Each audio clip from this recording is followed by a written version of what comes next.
Hey guys, welcome back to Ridiculous Radio. I'm your host Conrad. My hosts Keith and Josh are actually out. Well, Josh had some vehicle problems, so he's hoping to be on in a bit, but Keith is still ass working. But tonight we're gonna have Brendan Bear Finerty on.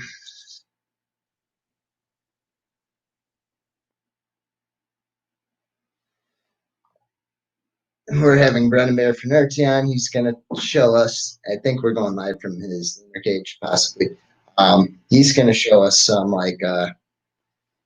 cool stuff. And then we're going to talk about a movement that's coming through the Center for Biological Diversity.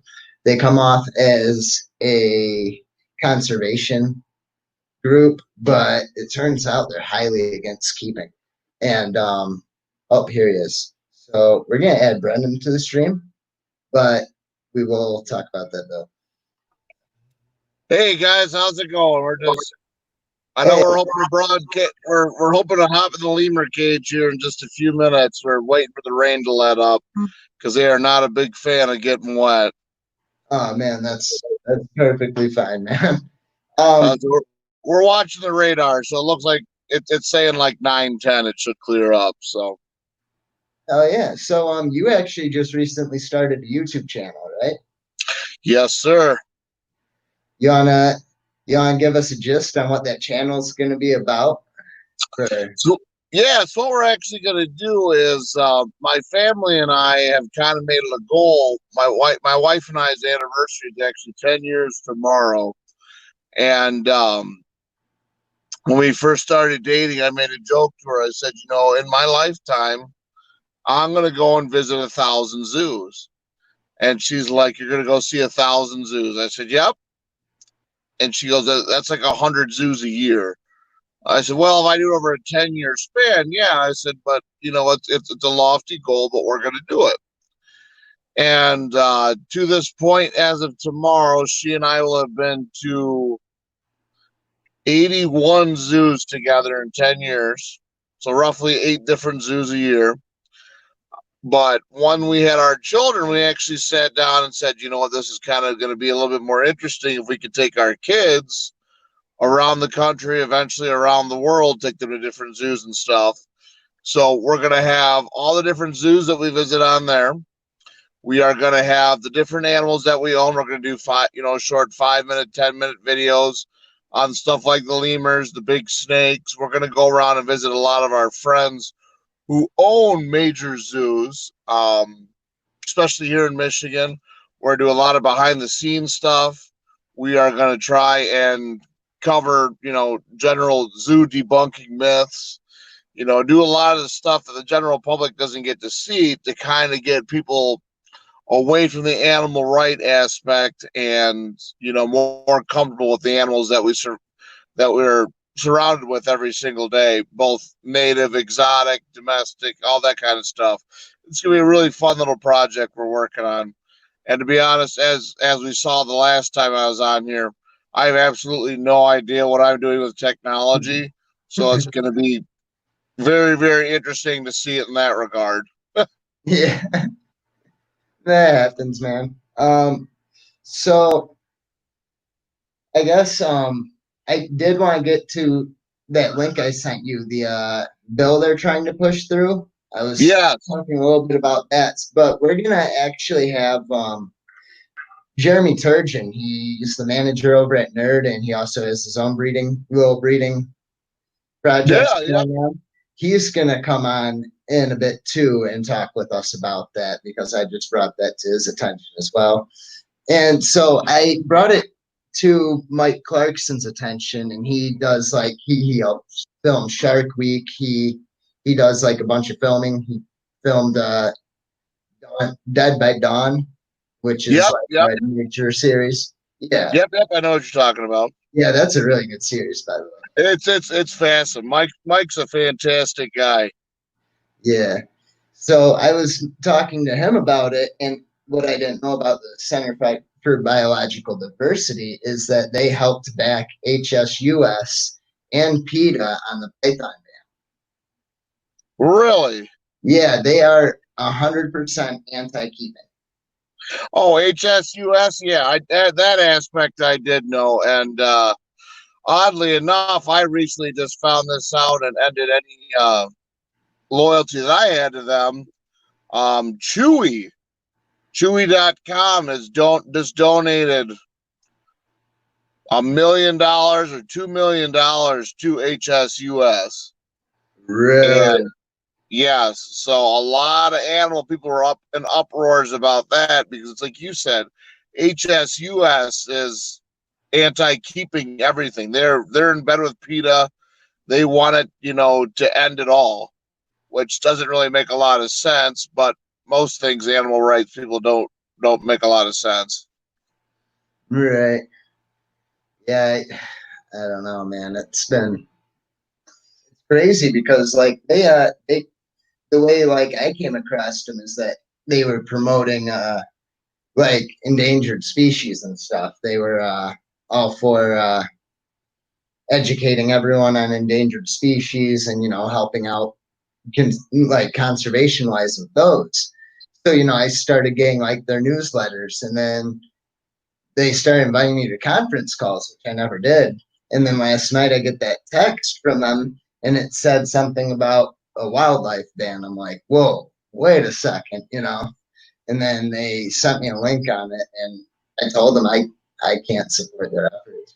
I'm like, no. Yeah, it essentially goes against everything we're standing for, and it's a really interesting dynamic. The even the word endangered, and when we go over and see our ringtails here in a minute, those are legally an endangered species. They're a CITES 1 species, meaning they cannot be exported out of the wild. And to be quite frank, we have a lot of lemurs in captivity, so most ringtails don't need to be exported.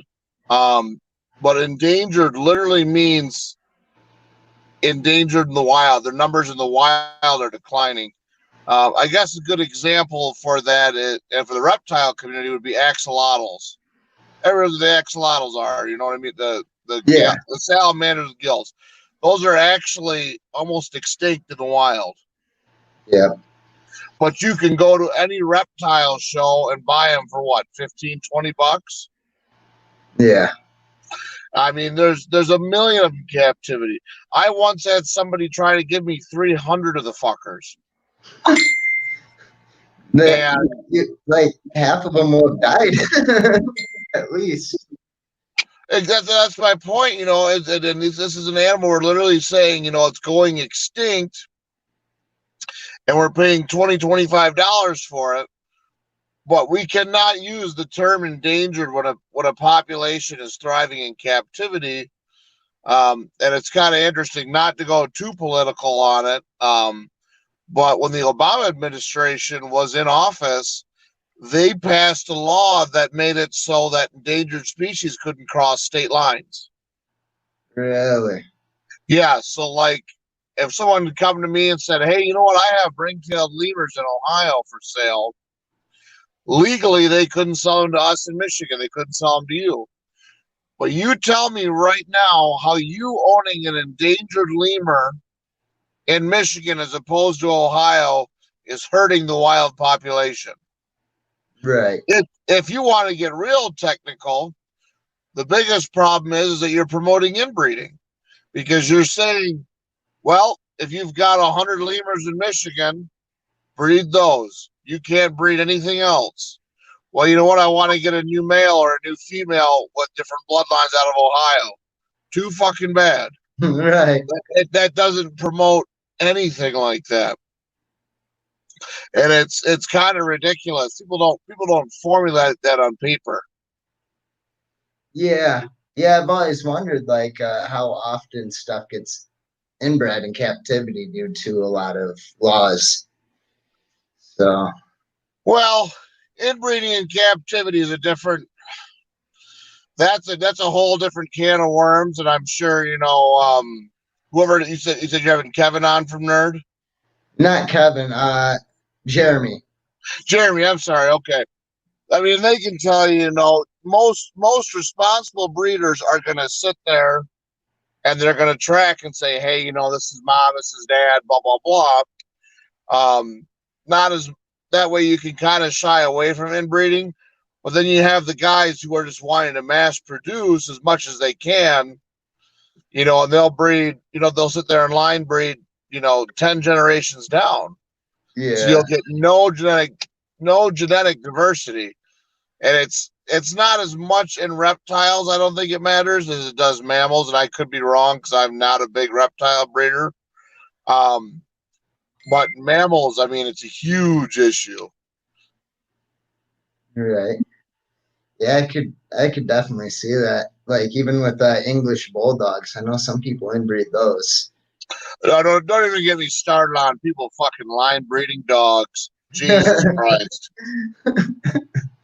Oh my God. They're the reason, you got eyeballs popping out of heads, and dogs dying because they can't breathe, and those terrifying pit bulls that look like they're going to explode with tumors. Oh man, it's Yeah, wild. yeah, line breeding's a bitch. So how's shows going for you this year? Have you done any? Well, we're actually not doing very much right now with the COVID pandemic. Um, since March, I think I've done 3 birthday parties, so it kind of took a big hit on our wallet. It's another reason we started doing the YouTube channel. We're kind of just trying to stay busy, give the animals something that they're kind of used to in that regard. We've lost all but 4 of our events for the rest of the year, but we're trying to stay optimistic, But it's what can you do? You can't have large gatherings of people, but it'll all work out. I'm confident in that regard. That next year, 2021, we're going to come back bigger and stronger than ever. We're not going to let this hold us back. No, no. Well, hopefully we can keep going as long as none of these crazy bills get passed. And it's there's so much stupid ass legislation being pushed through left and right. I mean, you've got I know you personally hate PETA because oh like God, oh God, I, it's I knew like if I got onto this topic that it might be dangerous talking to you about it because I like I agree with you 100%. Everyone says SeaWorld's like abusing animals and it's just well, you know what always the funny thing is that very very few people cared about SeaWorld until a little propaganda film called Blackfish came out, and suddenly everyone was an expert on orcas after a 90-minute documentary. And you know what? And it's actually funny because when Blackfish came out, I want to say it was 2011 or 2012. I was actually working at Best Buy at the time. I hadn't started the business, and we always got, this movie's coming out, blah blah blah, next week. And I've always enjoyed nature documentaries, and it said this film called Blackfish exposing SeaWorld. And I said, well, that sounds kind of interesting. I better check this out. So I was actually ahead of the curve by about 9 or 10 months on most people because everybody saw it on Netflix. yeah. When it came out, I went out and bought it the day it came out. And back in 2012, I would have been like, I've been 8 years old. I was like 25. And I was still, a typical 25-year-old dumbass. I knew everything. There was no telling me I was wrong. And I watched it and I sat there and I swore up and down. I said, SeaWorld's evil, blah, blah, blah. And then, I started thinking about it more and more. I had my first impressions. I said, I'm going to do some more research, because, and I don't remember if you remember did you ever go to SeaWorld that was in Ohio? Um, That'd have no, been in the I haven't been 90s. there. I No. was just that got closed down in like 99 or something. I was a kid. But I remember going and loving it. And I was like, I don't remember there being abuse. So I started looking into it more and more. I started talking to actual SeaWorld trainers. I said, I saw this movie, and they immediately got upset, and they were like, "No, it's not accurate. It's not real. We're fighting against this agenda." And I sat there and I started talking to more and more people, and I literally found out it was one guy who got pissed off and started selling information to PETA, and it kind of started snowballing downhill, that I realized that it was just an evil cover up. Now, that being said, I have kind of come to grips with the fact that orcas themselves, I mean, it's a 40-foot long animal. Yeah. They are extremely difficult to care for in captivity. It's not ideal. But if you start looking back, interestingly enough, at the history of humans and orcas, if it wasn't for Seaworld, we'd have wiped them out. Historically, we saw orcas as a pest. We killed them. The Canadian government up in Vancouver at one point actually attached machine guns to their Coast Guard vessels to gun down orcas in the 60s. Really?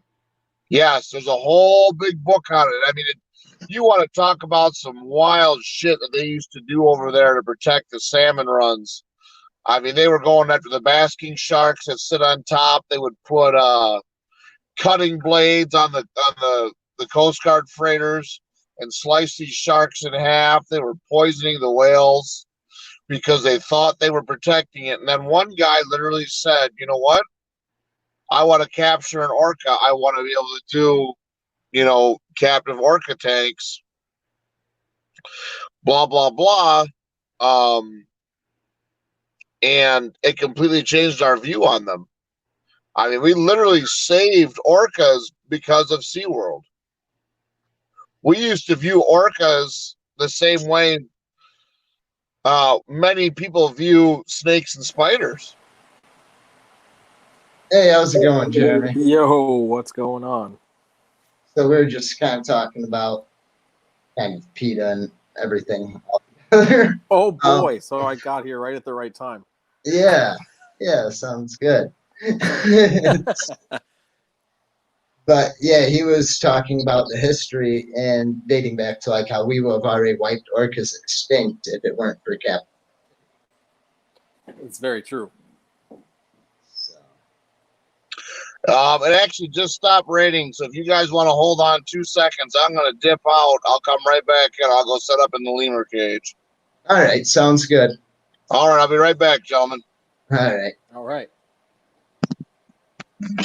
So I brought that to the attention of Mike Clarkson. He helps with HCI, and he said that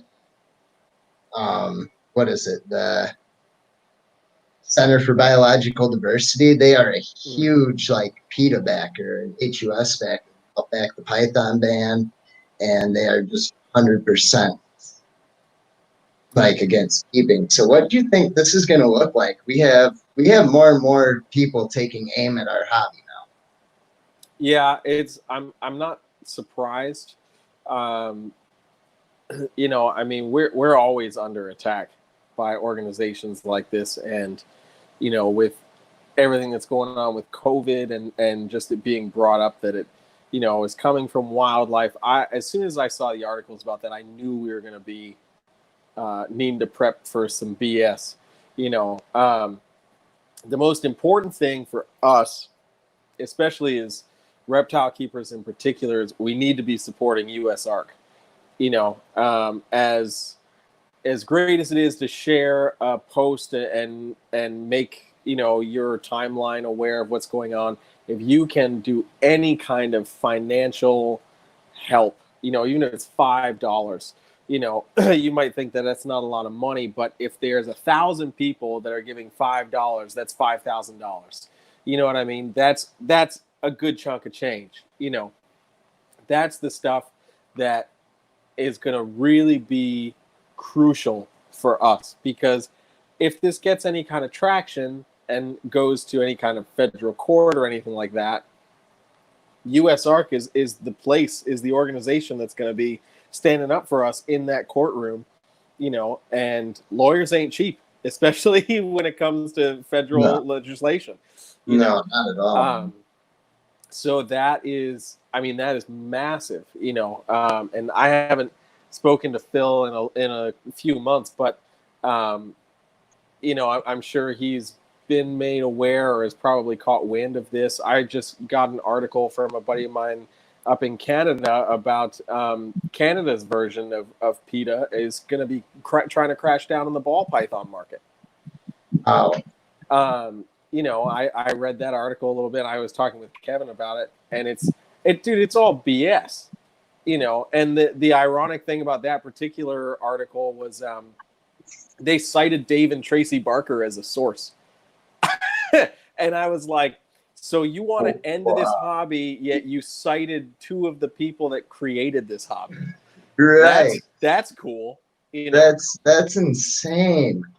And it's so much of it is not fact-based, and that's, it's not science-based, and that's our biggest ally. The fact that it's propaganda, it's all blown out of proportion to generate fear and hype and mass hysteria about the captive keeping of exotic pets. And the fact that there generally is no scientific fact is our biggest ally. Right. Like they were claiming what? I think on their website in that link I sent you, they're trying to claim that viruses will escape from the pet trade, like pandemic, like viruses can come out of the pet trade every 6 to 8 months, and like, where are they getting these numbers? Exactly. And you know what it usually is? It's usually whoever they might have on their team of sources, veterinarian or something like that, that gets asked a very broad question about this topic, and they give, in their professional opinion, what is a potentially realistic answer. And it's not necessarily to any fault of that person that gets involved, depending on the situation. It's all in the line of questioning. You see it in a regular court of law all the time. You could be a stand-up person, but you get called to the stand, and the prosecution or whoever is going to do all the digging they can to find one thing to make you look like a non-credible source. Yeah. The same thing is going to apply in these kind of situations. Look at the Burmese python thing down in Florida. When Senator Nelson first started talking about it, he was saying anywhere from 10,000 to 100,000 Burmese pythons could be loose in the Everglades. And I'm sorry, but a 90,000 numerical difference, that doesn't work. No, not you know what I mean? Like, that's too wide of a margin. If you want to say 75,000 to 100,000, okay, fine. But as soon as you start breaching, you're essentially saying there's, 1% problem or 100% problem. Which is it? Right. And especially if you know any people that actually participate in the Python Bowl, because I know people in the hobby that do go participate in that, just help move them. Yeah. But the numbers aren't there, is what they're saying. They're lucky to find one or two, Yeah, I think the first year they did it, they found 8 or something, through the entire season. And it was based on those numbers, y'all should have found a couple hundred. Right. Yeah. But of course, the advertisement is 25-foot monsters in newspapers, Yeah, of course. It's all derived to incite fear. Listen, the one thing I will say is these organizations pay a lot of money to the right people in terms of advertising and marketing strategies. And they generate those headlines that capture the attention of people.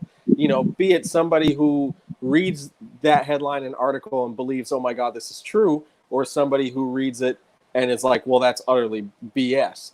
regardless, they've done their job capturing our attention to figure out what they're trying to say.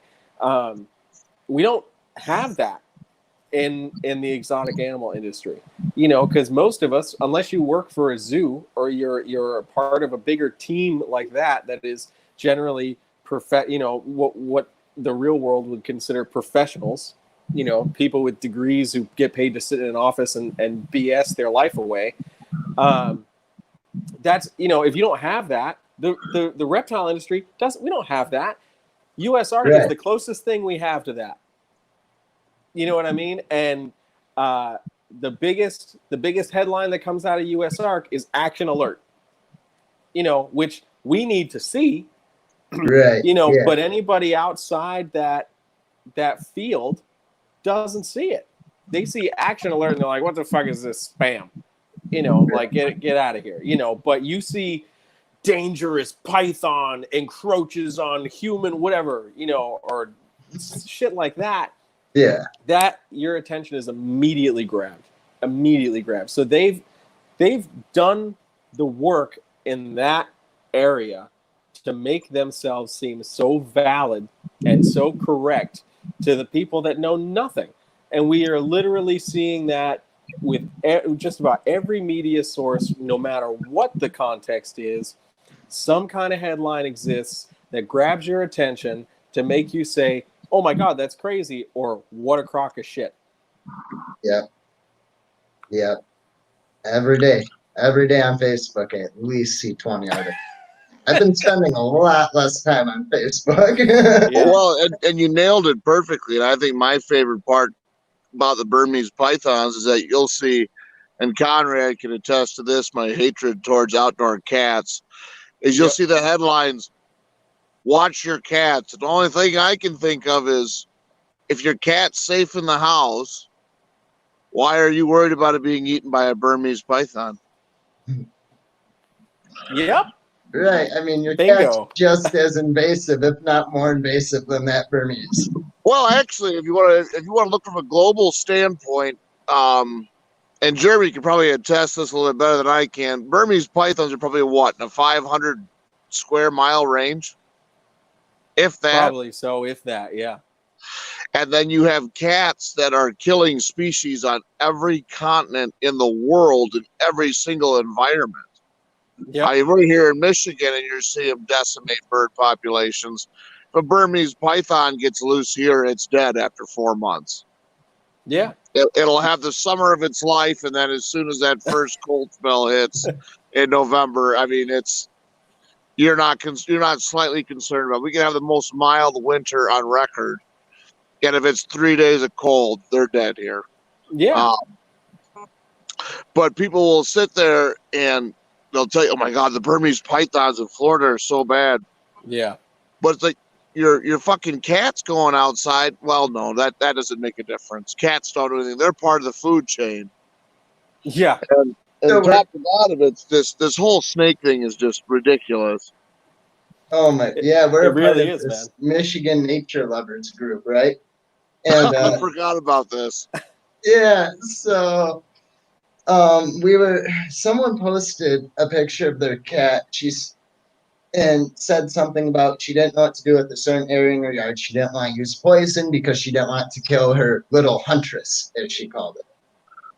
I said, you should probably keep your cat inside. I was real nice about it. I said, Oh yeah. And then she just went off on me. So I kept bringing up like really good points. Then Brendan popped on the comments, started bringing up points, and then all of a sudden we were the ones attacking her.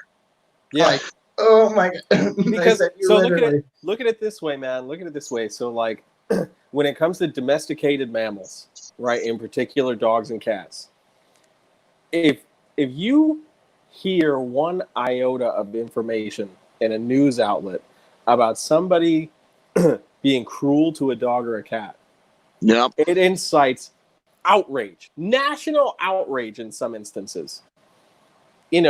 And let's see, the last time any kind of reptile-related thing got any kind of outrage was when some idiotic teenagers were like setting fire to a tortoise.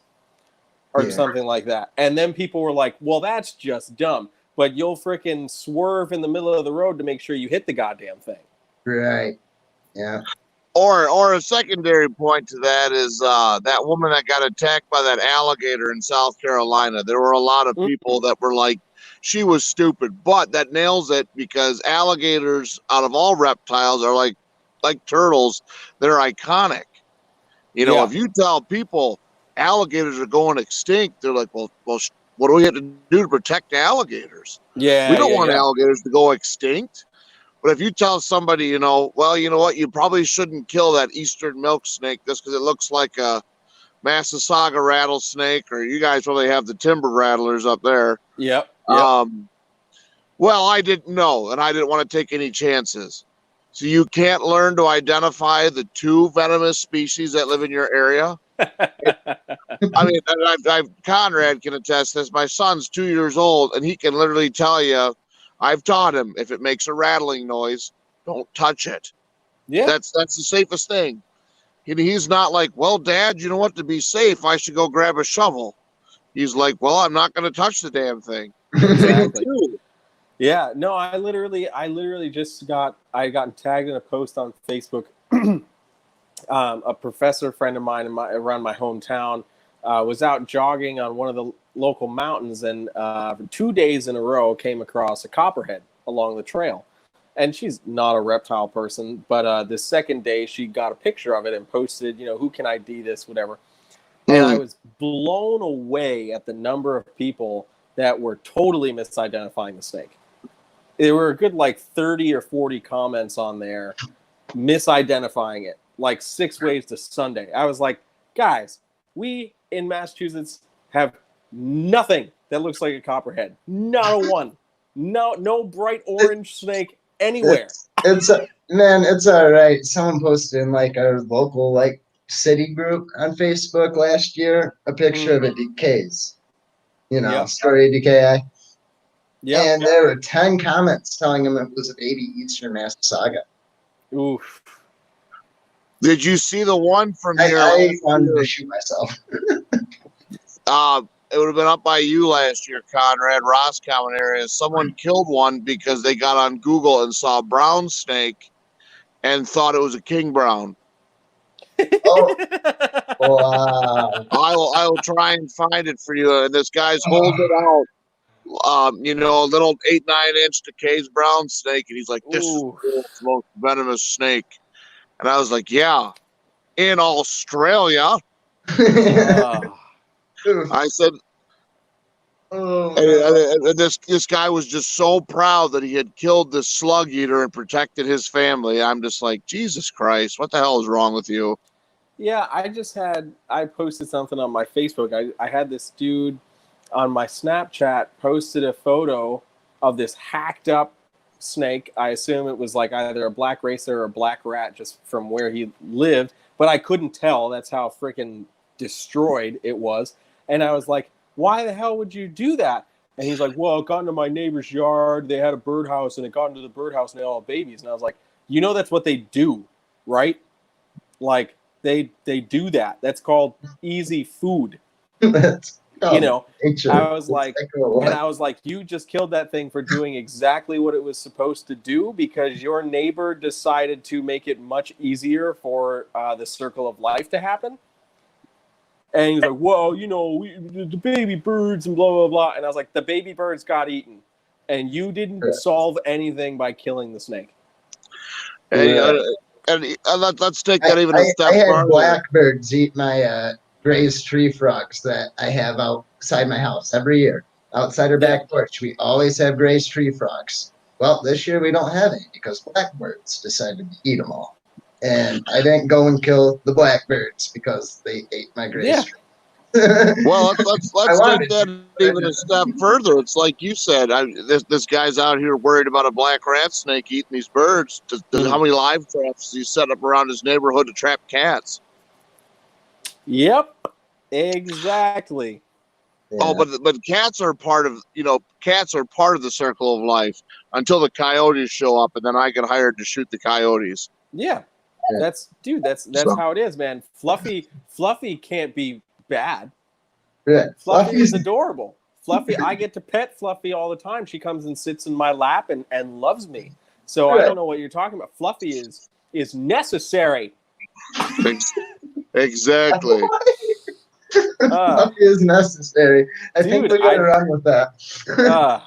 Dude, that irritates the shit out of me, man. Like, people want to pick and choose what they're committed to, you know. And I think that the greatest video going around the internet right now is of that guy that chopped the head off the rattlesnake and then goes to grab the head and the head bites him.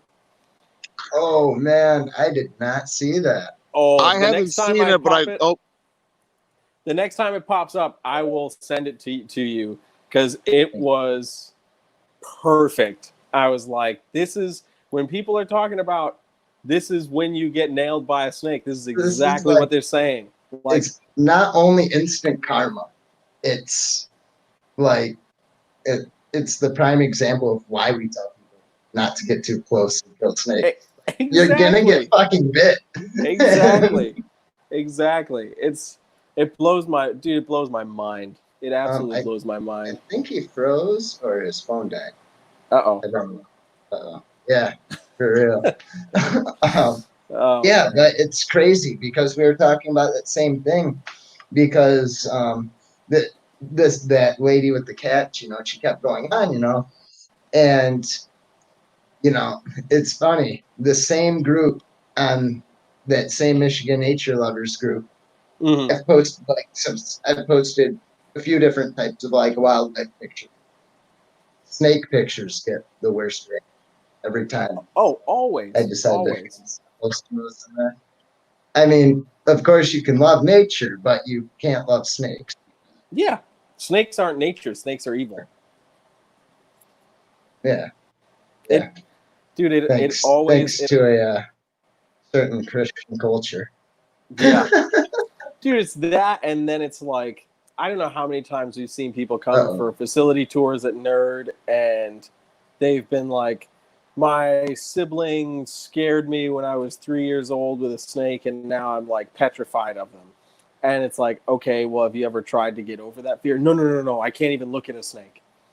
And it's like, okay, I've had some shit scare me over the years, but I've never been. Wait, why are they doing a nerd tour if they don't even like snakes? Well, because it would be like their kid likes it or their significant other likes it, and they're just kind of like trying to be supportive and whatever.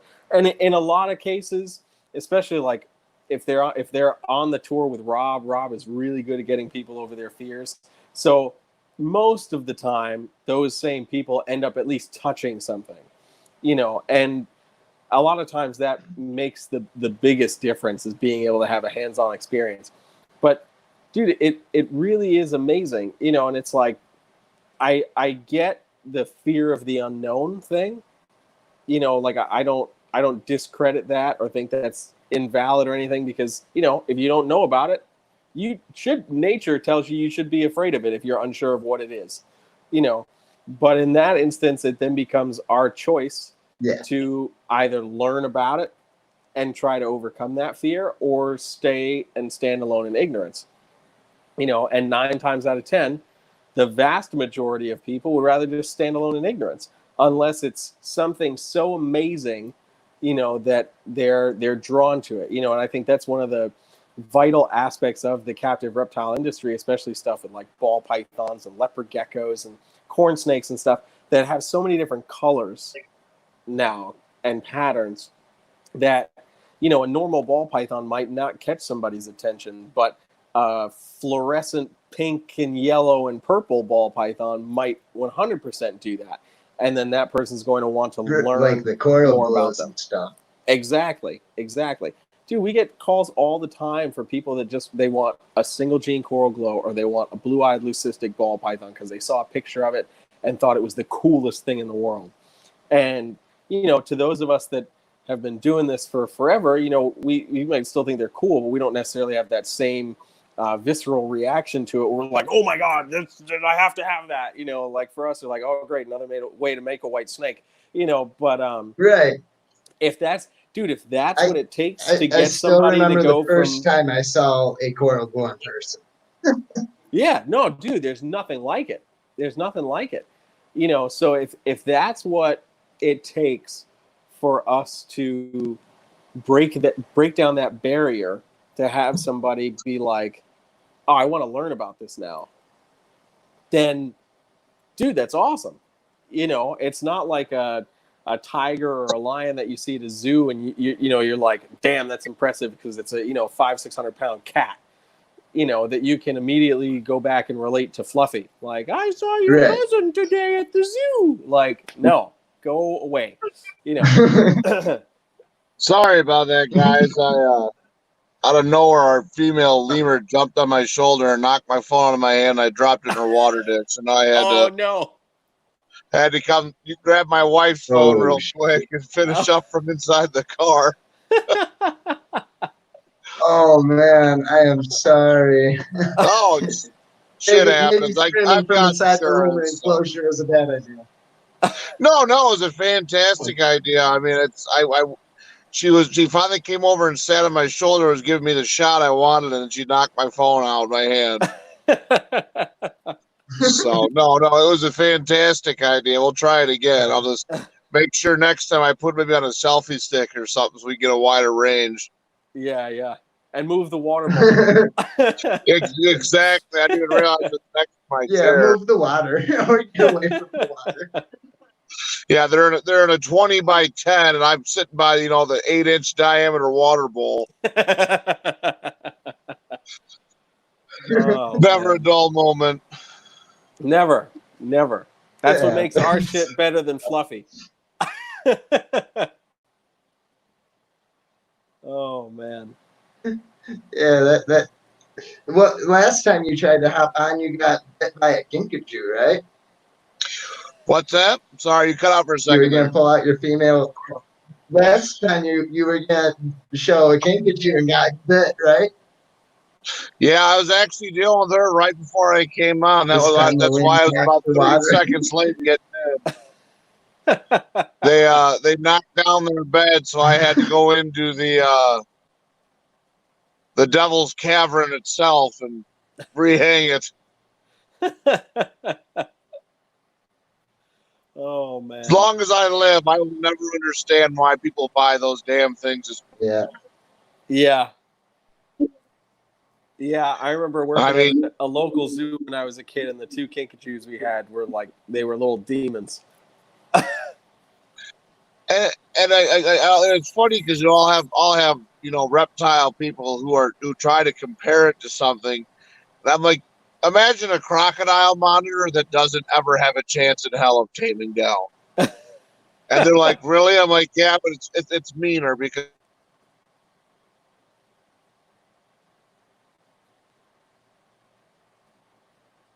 looked at them the wrong way. Yeah, like a bad connection. Oh man.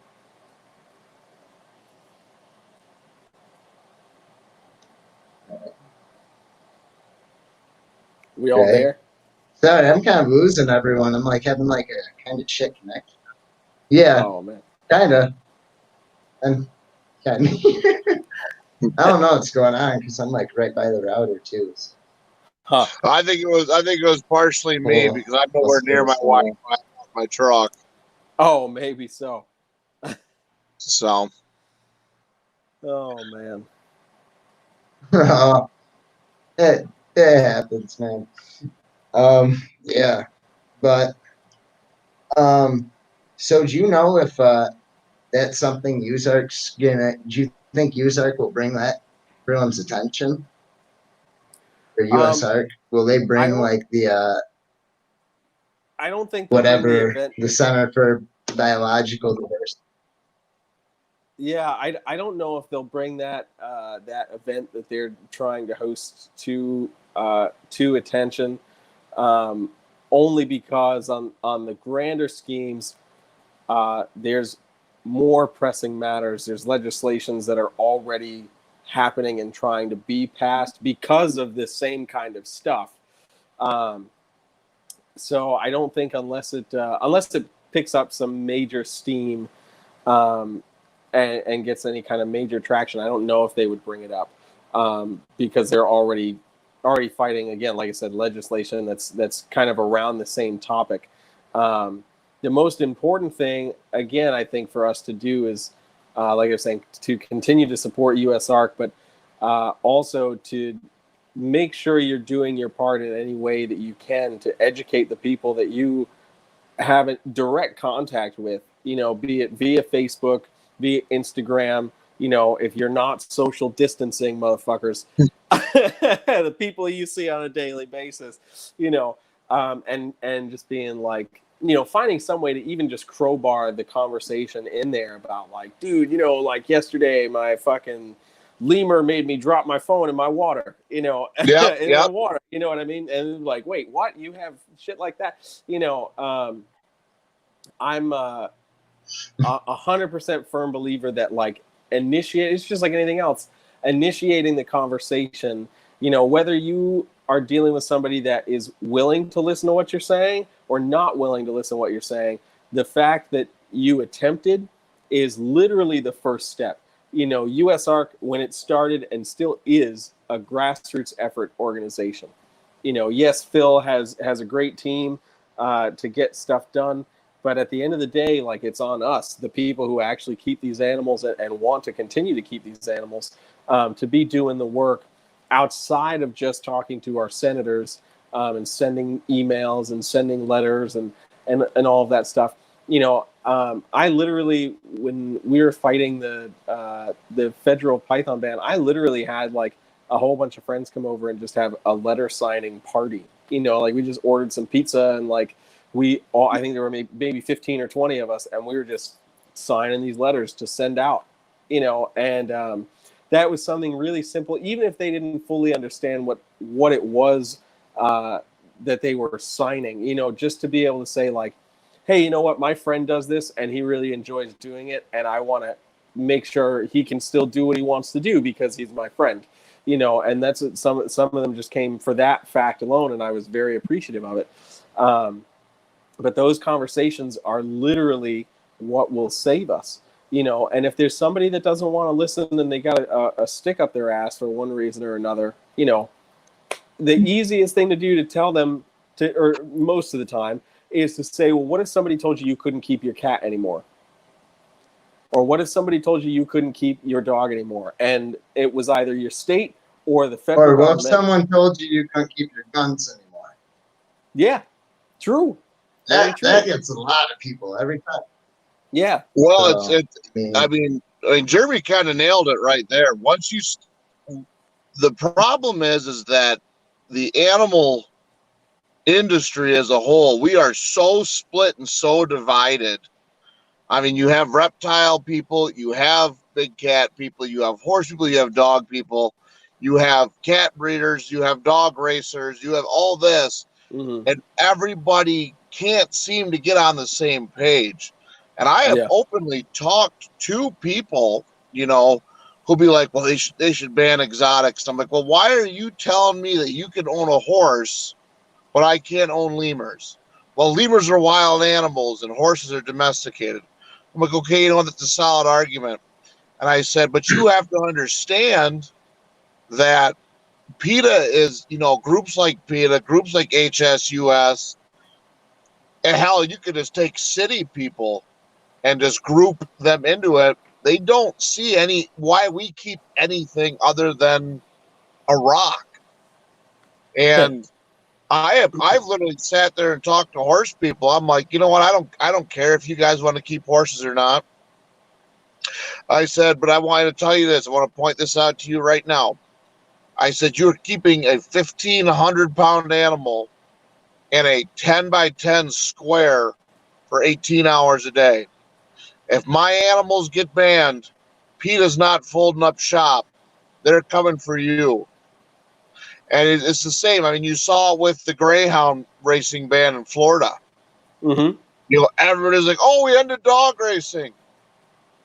So they went after the dog people. Now they're attacking the breeders with this adopt, don't shop mentality shit and trying to eliminate responsible breeding. The biggest problem, like you said, is it's talking to everybody. And Conrad can attest to this.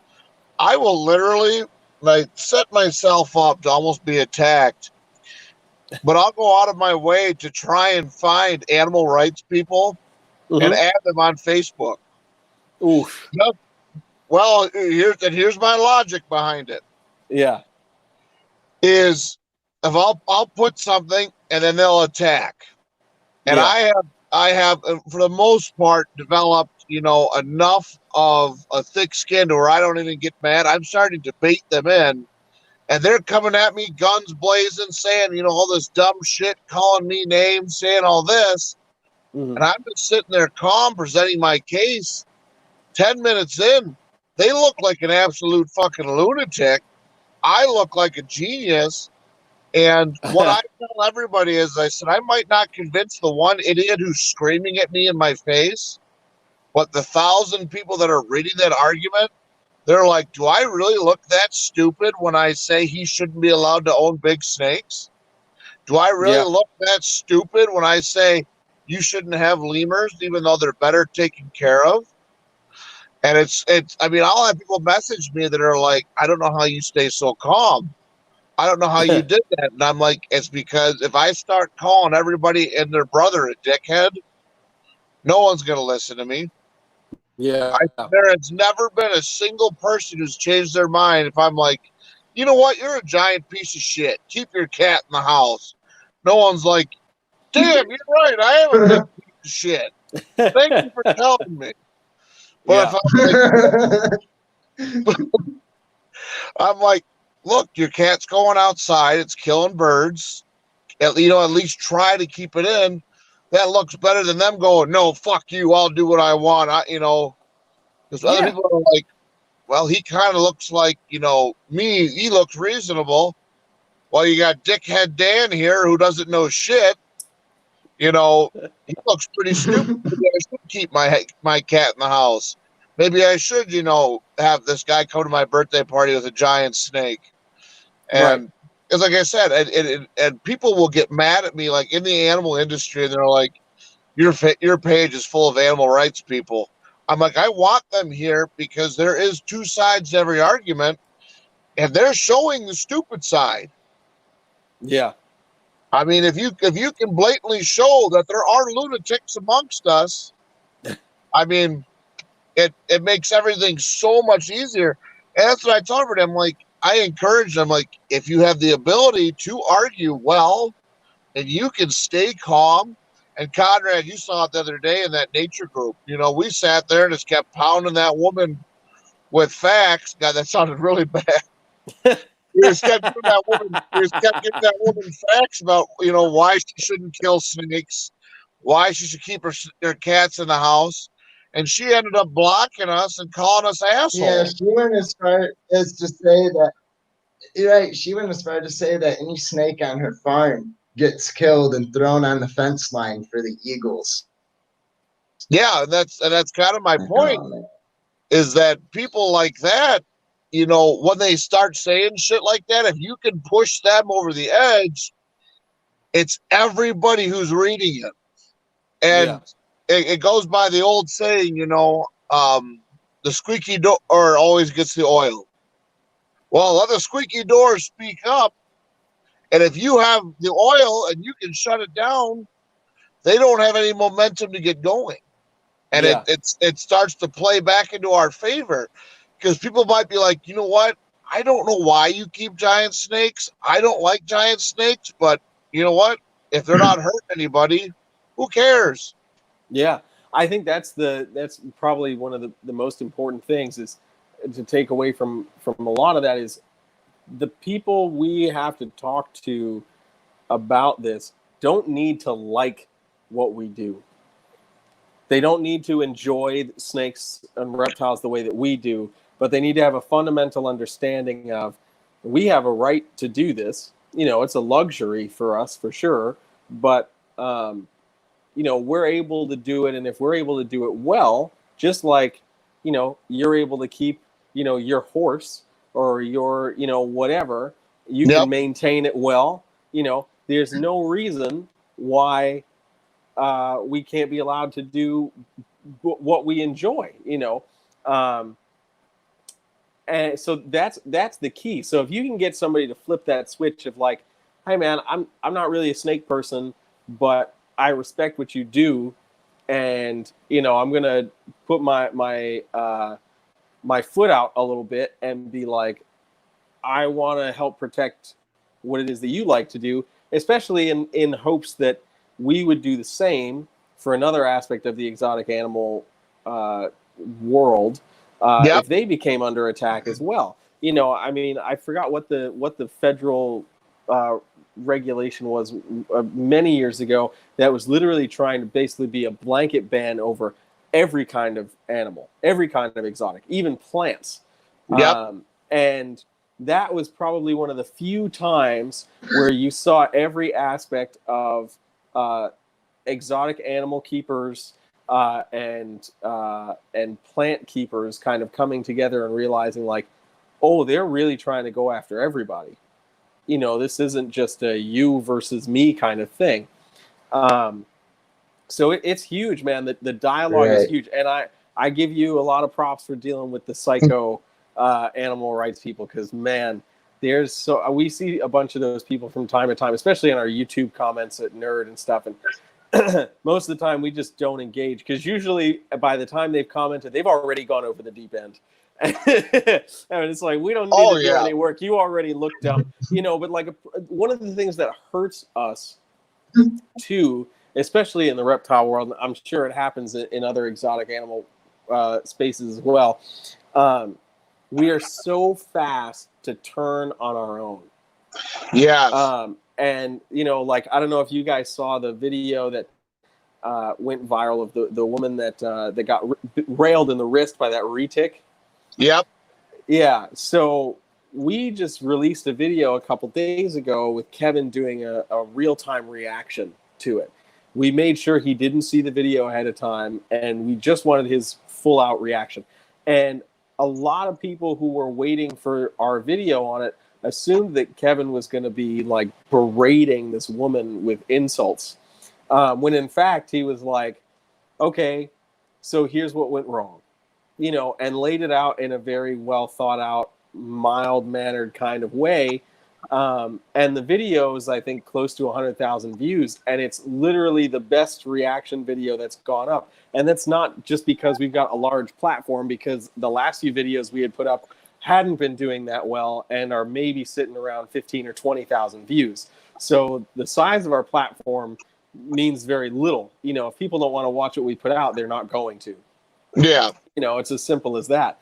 But it went so far and circulated so far that the woman in the video actually just reached out to us today and thanked us for not putting out a video that was basically like, just, you're terrible, you shouldn't be keeping these animals and blah, blah, blah, blah.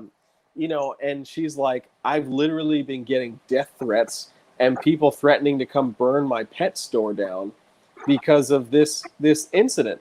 And she's like, I literally had to take everything down. I had to remove my pet store address from Facebook and all this stuff, because she was legitimately in fear for her life and for her business. And I don't really know any other industry that would be that fast to turn on their own, especially when, come on, if you keep retics and you haven't been bitten once, you're one really lucky son of a bitch. Or you have half dead I'm lucky. True. I'm lucky. Babies don't count, folks. Yeah. No, I got grabbed by a 13-footer back in 13. I got real lucky. I didn't know what the hell I was doing. I was just starting to work with them. Yeah. And she turned around and tried to latch into me. Thankfully, it was a glancing blow, but yeah, no, dude, it's no joke. I got nailed the other day by one of my 7-footers because I spooked him. I had him out, but I spooked him and he came right around and nailed me, and I knew as soon as he turned around, I was like, well, brace for impact, but, yep. But I mean, we deal with this all the time. Yep. No, I mean, you nailed it. It's like you said, everybody's so quick to turn, but at the same time, we have so many people in both the exotic industry and the reptile industry, all of it, that aren't in it for the right reasons, and that doesn't help half the time. You know, Very you true. have, without naming names, we can all name 4 or 5 people who are, watch me, this man over beast mentality, watch me control Yes. this. You know, if you want to free handle venomous snakes and you want to do it in an educational manner and be like, look, I could get bit, I may die, that's my choice. That's better than you being like, watch me control this king cobra and make sure I don't do anything. You know, and it's that mentality that, you know, you can get, you know, YouTube famous real quick. Yeah. And that's another big thing that does hurt us, is that everybody puts shit online. You know, when you get bit, you should preferably leave it behind closed doors, or at least put it as Yeah. a well thought out mannerism and be like, today I made a mistake. This is what I did wrong. I'm trying to help people, not be like, well, I'm in the hospital because a gaboon viper nailed me. Let's see if I die. Yeah. Exactly. Yeah. No, I And people, 100% agree with that, man. People are so it's fast to throw that shit up there for views, and Yep. yeah, that's what does a lot of damage to the industry. You know, I remember back in the day when Brian Barczyk was still doing Snake Bites TV. Oh God. They used to do a whole bunch of like bite videos and stuff, but the angle that Brian always took on that was, if I can show somebody getting bitten by a snake and them laughing about it, then it would start to create the stigma of, well, then a snake bite's not that big a deal. Why am I so terrified? You know, and unfortunately, in many cases, it was always taken the wrong way. You're stressing out the animal. You're blah blah blah blah blah. You know, and it's like, I'm sorry. You know, they used to use Amazon tree boas a lot. Anybody who's kept hortulanas knows they'll bite anything with a heat signature. You know, even an inanimate Exactly. object. You know, Exactly. you know, so for me, you know, when I learned that that was his thought process, I was like, huh, you know, that's kind of smart. You know, if you really think about it, you know what I mean? Like we've had videos from Nerd where like, you know, somebody gets bit, even if it's Kevin talking about a baby ball python, he gets bit and then he jokes about it, you know, and it's like, oh no, I'm in so much pain, you know, like it's this whole joking thing. You know, and then there's other instances where, you know, like I was just saying with this reaction video where it's like, okay, well, here's how we can break this down and fix this. You know, we had done that bite video months ago when our retic guy got that hit to the chest by one of our big ivories. And less than a week or two later, we put out a second video breaking down why that happened and what could have been better. But of course, that video isn't going to get the same kind of views, you know. So like, I remember somebody had brought it up in a string of comments on a thread, and I think it was Tom Crutchfield that commented, or somebody commented, and they were like, you know, I didn't really like that video and blah blah blah, and we're like, oh, well, we did not a rebuttal to ourselves, but we revisited it, and we broke it down and explained, you know, whatever, and he was like, oh, I didn't see that, and I was like, well, yeah, because that shit's not popular, you know. We actually, a few months back, and I can send it to you if you'd like to see it when we get off of here. Yeah. My 2-year-old and I actually found a nest of garter snakes, of all things. And not to be that dad, but my son, when it comes to reptiles, is incredible. It's got close to 7,000 or 8,000 views now and over 1,000 shares on Facebook. And Mm-hmm. it's literally just him sitting there. We found this tote. We found a big garter snake nest. He put them all in a big plastic tote for a minute, took Mm-hmm. them and showed my stepdad, and, you know, oh, Papa, look at the snakes, blah, blah, blah. Yeah. And then the whole video was him releasing them, was him Yeah. literally reaching into this tote full of garter snakes, pulling them out at 2 years old, counting them and saying, go home. Here you go back to your home. That's And awesome. the feedback from people was incredible. Like I said, we got close to 7,000 views. We did not have a single negative reaction. That's great. People were like, my God, I can't believe this. This changes my perception. And what we put in the tagline was, that if no one has ever taught you to be afraid of snakes, you don't have a fear. And I said, and my son, he's living proof of that, because he literally sat there and picked up. I think we had 8 or 9 garter snakes that he just picked up and released on it. They didn't turn around and strike. They didn't do anything like that. Yeah. And it went viral. People were messaging us and thanking us, and they're like, you know what, you changed the perception on how we look at stuff. So That's it was awesome. that was a really, really cool moment I had with him. That's on our YouTube channel and our but on Facebook it went viral for a minute. It was really cool. That's awesome. There's even a northern water snake in the show too. Oh yeah. It wasn't just garters. You had Yeah, one I northern forgot about water that snake in northern there. water that we had in there. Yeah. Oh, Yeah. man. I'm like, I wonder if that one's gonna get him. Nope. None of them. No, that one was found in the road. I think it was a little bit stunned. It ended up not really doing much of anything. We ended up letting it go, and it was gone the next day. So either it died or a predator got it. But it was kind of just like laying there limp. We picked it up out of the road, but it wasn't squished or anything, so we didn't know. But yeah. so. But hey, gentlemen, I hate to sign off. I got to get my kids into bed. Jeremy, it was great talking to you. You too, Conrad. Yes, you too. We'll see you guys soon. Thanks for joining, man. Yeah, so I guess we're just gonna wrap it up. I mean, past like the hour mark. I really appreciate you joining us tonight. It was great to actually get all that positive feedback. And like you were saying, I was unfortunately one of those people at first that thought like Kevin was gonna rip this lady apart. And Dude, and to be honest, I did too. And I was really pleasantly surprised. I mean, either way, I will watch the video, but like, I didn't share the original video, even though like it was all over Facebook of this like lady getting bit. But I did share your guys' video because, and it got a ton of feedback from people on my Facebook list that aren't even like reptile people. Like they even watched it. And I'm like, yeah. It's because it's one of those instances where like very rarely do you ever see something like that broken down in real time and then explained.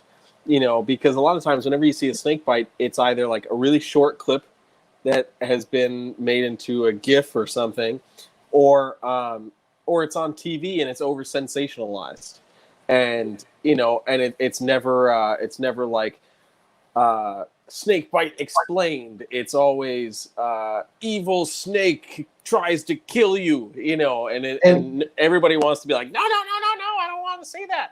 right, So this was like the first time of like, well, I shouldn't say it's the first time, but it's one of those few times where we're actually seeing play-by-play, essentially, breakdown of what's going on, why the animal's reacting the way it is, what went wrong on the keeper's part, what could have been different. And overall, the biggest thing that Kevin was talking about was she played it so cool and stayed so even-keeled through that. I'm like, man, my 7-footer nails me. And I'm like, son of a bitch, So to have, probably an 11-foot or so she didn't retake freak grab you out on at the wrist. all. And, she was bleeding good. Like, oof. Yeah. Oh, man, I'm one of them people that Kevin was talking about that get queasy at the sight of blood. Like if it's my own blood, I'm like, Yeah. But I don't know. I don't know if you've seen Garrett Hartle's video. He did what to do if your snake bites you and doesn't let go. No, I haven't seen it. Are you familiar with Garrett Hartle, Reach Out Reptiles? Oh yeah. So last year he posted one. He said he was hesitant to share it, and he was like mentoring someone, taking him through a reptile room, opens up on a snake cage, retic cages. He didn't have a hook, whatever reason he got bit, and it wrapped and wouldn't let go. So he nibbled on its tail. And the snake like shuddered and like fucking released almost immediately with like no more damage done to the mouth or I guess retics have really sensitive tails.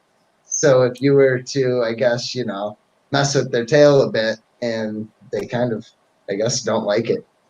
That's Said interesting. he's even done it with wildery ticks in Indonesia. That's interesting. I've never heard that before. Nibbling on the snake's tail. I don't know if I was getting nailed by a I good guess size retic. I'll send you the video because it is an interesting video. I'm like, I Yeah, shared it a couple times last year because it just like amazed me because like you actually seen it work, you know, like he broke the video down for you, kind of like Kevin did with it. That's But interesting. it was A trick that I recently learned from a friend of mine is if you get nailed by a snake and it's hanging on, grab a hair dryer and blast the hair dryer on the snake's face. And I was like, "Is that real?" And his response was, "It's how I just got my 15-footer off of me." And I was like, "What?" And he's like, it took. He what said would it even took. make him think of that? Well, so the idea was when you do that, if you don't put it on the cool setting, it's just hitting hot air on the heat pits. It's sensory overload because you're just getting blasted with heat, and they don't know where it's coming from. And I was like, "That's interesting." He's like, "Yeah, it took all of 10 seconds, and 8 of those 10 seconds were me going to get the hair dryer." And I was like, "So it's essentially an immediate reaction from the snake to be like, oh, and let go." So I've never seen it happen in real life, but my friend is a pretty trustworthy source. So I'm I'd be lying if I said I wasn't tempted to try it with like a ball python or something. I'll keep it in mind because, like you were saying earlier, I was cleaning cages and I had my, I don't know, 6-foot male retic out. You know, he's still pretty small.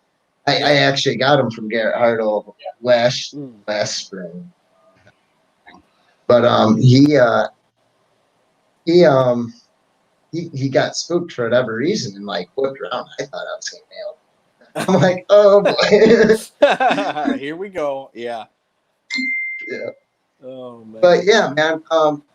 I don't want to hold you up any longer. I really appreciate you joining again, and we'll have to. Oh yeah, for sure, I man. wish like we had time to go through like a tour because I know you had like some babies hatch, and then you know I Yeah, believe you had like a few I'm more not even pickups. near my snake room now, but we'll definitely have to plan for that for sure.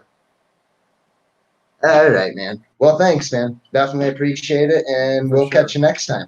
Sounds good. All right. We'll see you later. All right, take care. You as well, man. All right. So stay tuned next week. We have who is it? Who's coming on next week? Hold on 1 second.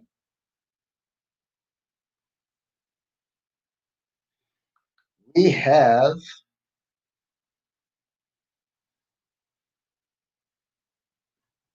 uno momento, por favor. Wow. I'm tired. Sorry guys. I'm just trying to bring up YouTube right now. That's